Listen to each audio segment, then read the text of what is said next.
আমি পুঁই ডান্ডি কেটে নিয়েছি, ভালো করে কেটে ধুয়ে নিয়েছি।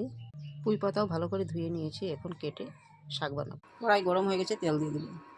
তেল গরম হয়ে গেছে, কালো জিরে শুকনো মরিচ। কালো জিরে শুকনো মরিচ ভাজা হয়ে গেছে, পেঁয়াজ কাঁচামরিচ দিয়ে দেবো। পেঁয়াজ ভাজি হয়ে গেছে, হলদি বাটা দিয়ে দেবো। আন্দাজ করে লবণ দিয়ে দেবো।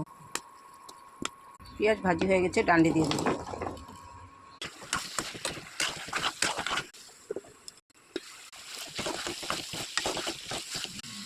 পাতা দিয়ে দেবো।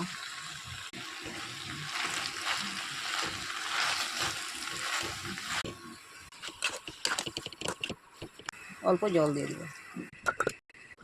1 চামচ জিরা দিয়ে দেবো। পুঁই শাক আমার হয়ে গেছে, পুঁই শাক আমি নামিয়ে নিয়েছি। Thank you.